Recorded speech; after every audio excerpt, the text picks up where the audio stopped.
Hello everybody, welcome to Let's Practice Together LPD, and in today's video I'm gonna finally start my Adobe Photoshop beginner series, which I announced in the previous videos, and today is finally the day I am starting my Adobe Photoshop beginner series. Sorry, mine, not mine, yours, beginner series. So I'm gonna just say that. Watch the full video online and just stick around with us.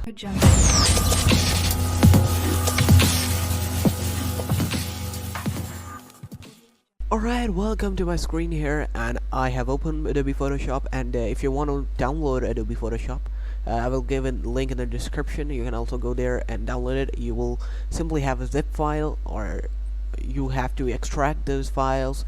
Just go to Adobe Photoshop or 2000, any version you want to. I'm gonna give you the link of the website, and also the 2020 version of Photoshop. And after going there, you just have to extract that files and Adobe Photoshop folder, and then click on setup, and it will automatically download your Adobe Photoshop.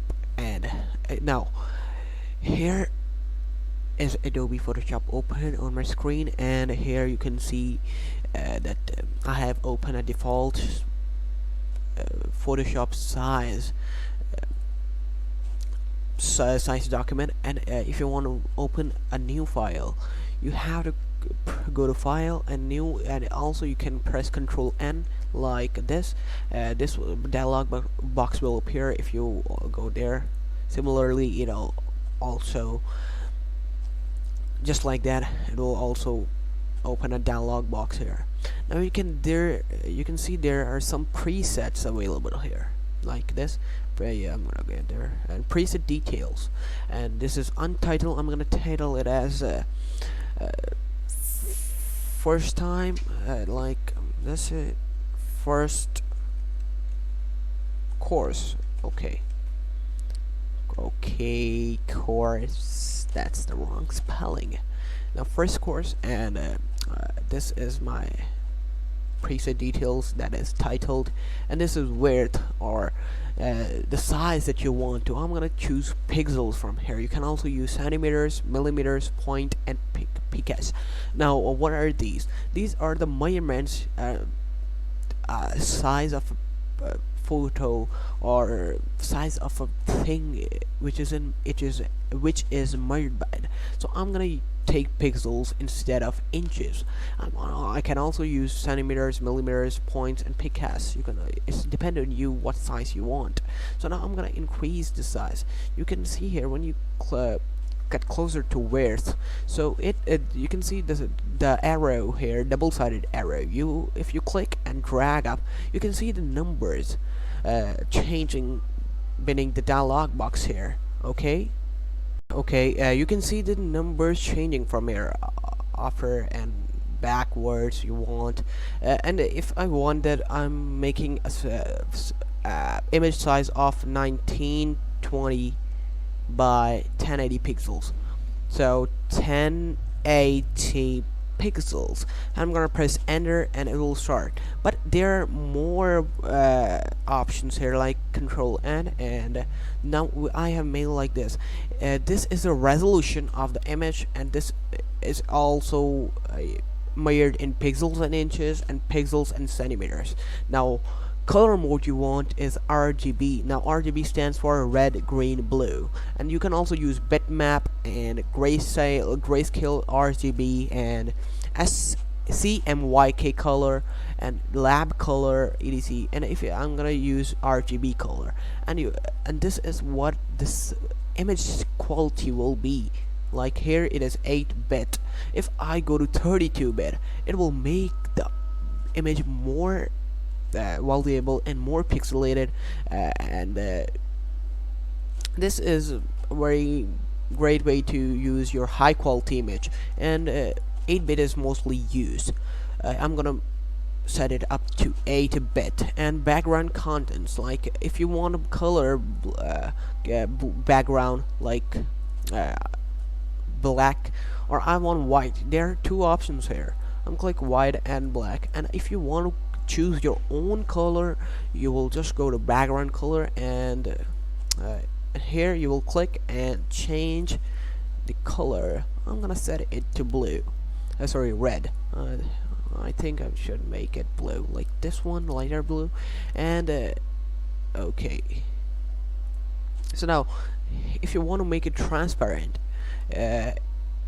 like this, if you want to make it transparent, it will simply go and go. Not if I create this one, now this type of boxes will appear. This means that it is transparent.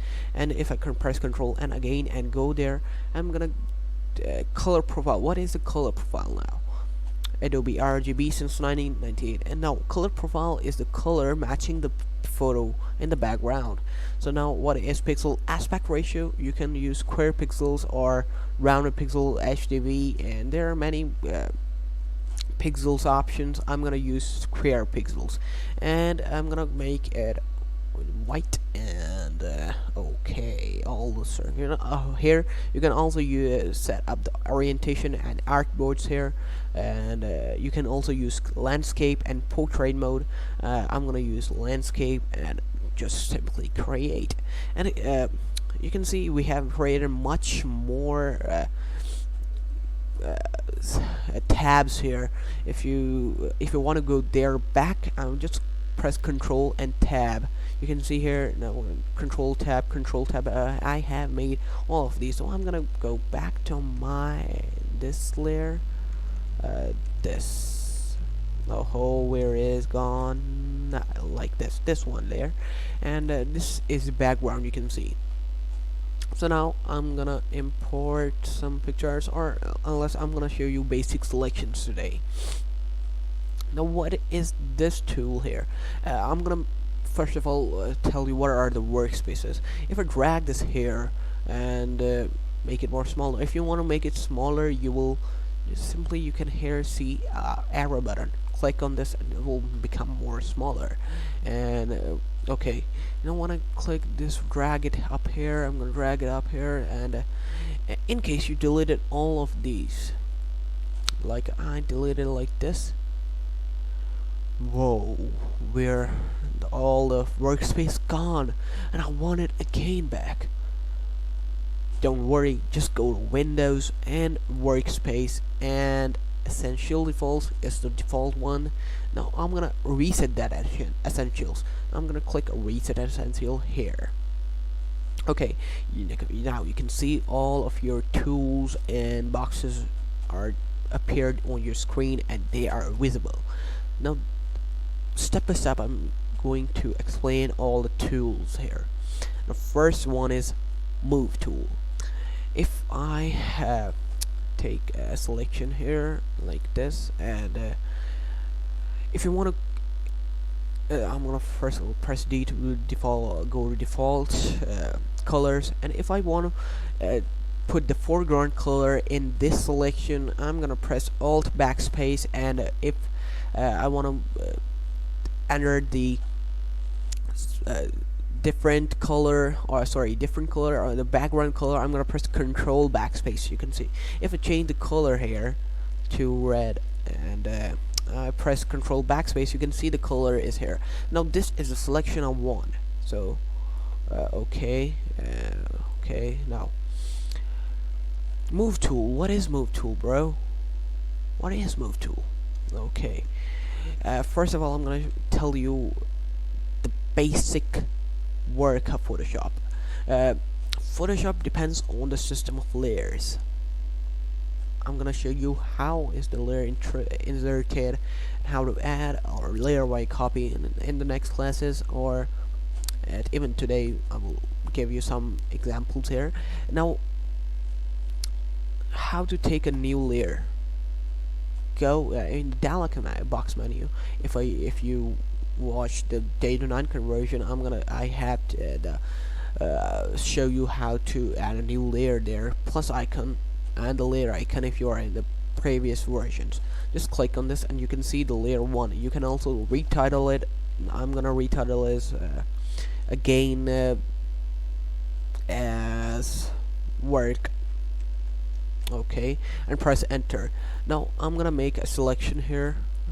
Okay, and press control backspace. Well welcome back.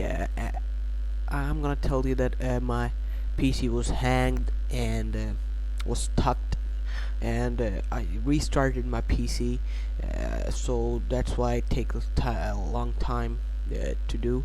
I was on the move tool here. I'm gonna take new layer and make it as work, and I'm gonna import a file here like this one and drag and drop this to here. It will automatically take some time, and this image will be appeared here. Now what if I want to move this and I can't move? I will use the move tool to move this area. Okay, and now this is the path move tool also used. Now if you click here, artboard tool, okay, it will take this type of interface will appear, and artboard is that how much space you want. If you double click it, you will just simply go there. Now what is move tool? This was the main move tool here.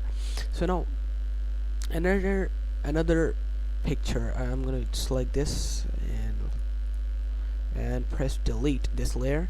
And well, now what is marquee tool? Marquee tool is a very great thing to take selections.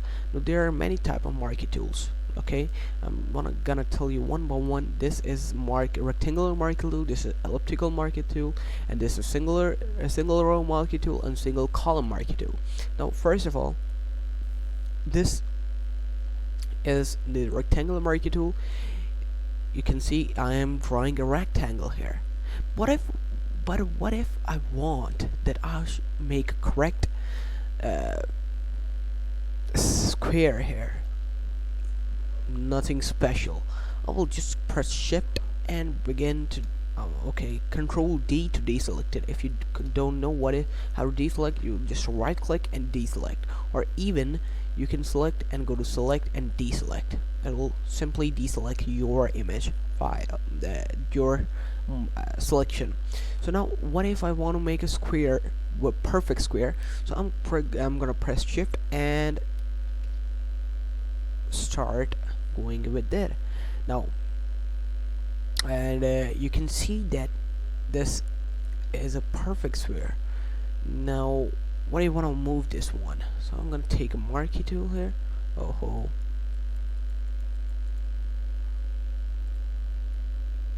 I'm going to move. So what I was saying that how to insert the foreground fill and the background fill. I'm just press alt backspace, and when I move this with the move tool, this is looking very awkward. Okay, so I'm gonna choose this, and like once again I'm taking a new selection here. I'm gonna make it like this, and this is the selection. I'm gonna make it control backspace. I'm gonna take it control backspace and control alt space. You can change the colors between them. Now what are here, if you do this, you can only have, I'm gonna undo by pressing control Z. Okay, like this. And what are these menu tables here? Okay, I'm gonna one by one explain this to you. Now this is no more preset area. You can make your own preset and other. Now what is this dimension here? Now this first one is a new selection. If you select this one, you will only have this area to be selected. But what if I make more video?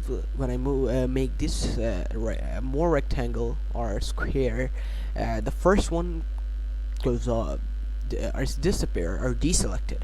So in this case, I'm pressing shift, or even I'm taking this area, double click on this, and when I make this and make this, you can see both are here. I'm deselecting. And what is feather now? Feather is the amount of softness of the edges.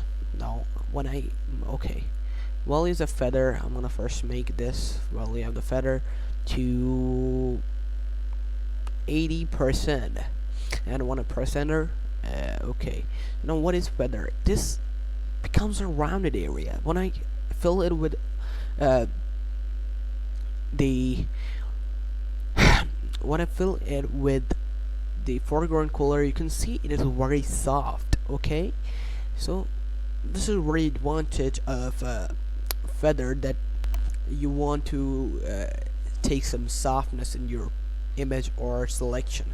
So I'm gonna undo and deselect. Okay, okay, okay, okay.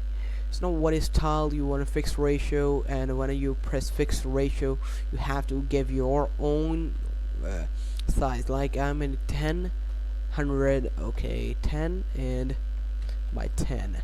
And when I move this, it will just simply will do that. If simply do the same area and same pixels, same width and same height.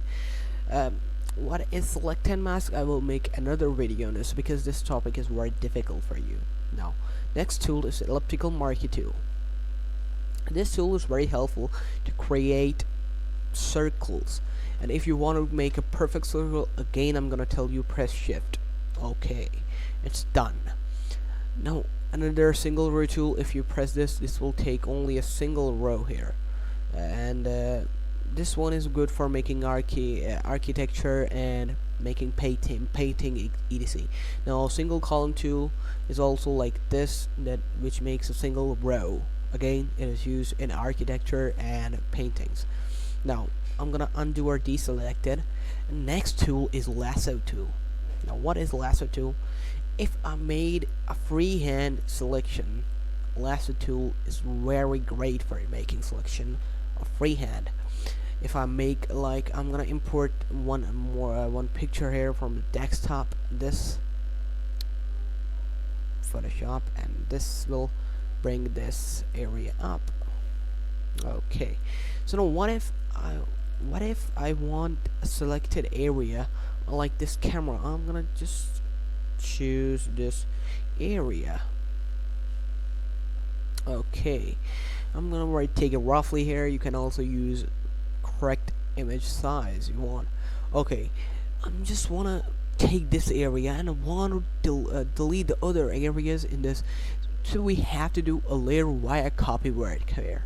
Now layer via copy, you can also drag and drop this layer to plus icon, and okay, and if you see, this image is only here. Now this is not correct always, so I'm gonna undo this one. Okay, like this. Okay, like this, and I'm gonna press Control J. So when I press Control J, you can see other areas are moved, deleted. So only this area is I'm gonna delete this layer, and more show you one more thing here. After lasso tool, there is polygon lasso tool. This is very great for making your own square or your own selection type you want in square, rectangular, or star, etc. Now what is the next tool? Magnetic lasso tool. Now it simply selects all of your area, and when you press enter, it selects your area. This is very great if you are if you want to make your selection very quickly. So I'm gonna deselect that again. Oh, Control D. Now what is quick? Okay, lasso tool. Now the next tool, which is quick selection tool. I'm gonna what is this? Okay, I'm gonna explain this. If you were in a very quick and you have to do a selection, so you will use quick selection tool, and when you press here, it automatically selects your area, what area you want. So now, okay, this image, and I'm gonna deselect this area. I want this area, I want this area, and it automatically generates the area. Okay, this is a very great thing which artists or Photoshop user use to make their selection very easy if they are in a hurry. Now what is the next tool? Quick okay, now what is this here? Object selection tool. Okay, I'm gonna if I search here, if okay, now this object selection tool is to make a rectangle, and it automatically selects the area you want. Now what I do this, you can see here, it is very great thing to accurately select the area we want. So I'm gonna deselect it again, and the next tool is a magic wand tool. Now what does a magic wand tool do? Now see here, when I just click here, it automatically, we can say, chooses or selects areas in that image type. Okay, what does it means now? It means that it automatically selects the area in a quick manner and a colorized manner. I hope you found this video very helpful, and in the next video I'm gonna show you what is crop tool and what is another drop down in that perspective, or a crop tool and other crop tools here. So I'm gonna just again say that this video is very great for you if you are a graphic designer, want to become a graphic designer. And I will start my other courses like Adobe Illustrator, After Photoshop, and Adobe Premiere Pro, Adobe After Effects, Adobe Character Animator, Adobe Animate, Adobe InDesign, etc. in the next videos. So I'm again saying that watch this video online. Okay, and again saying stick around with us. Okay, bye.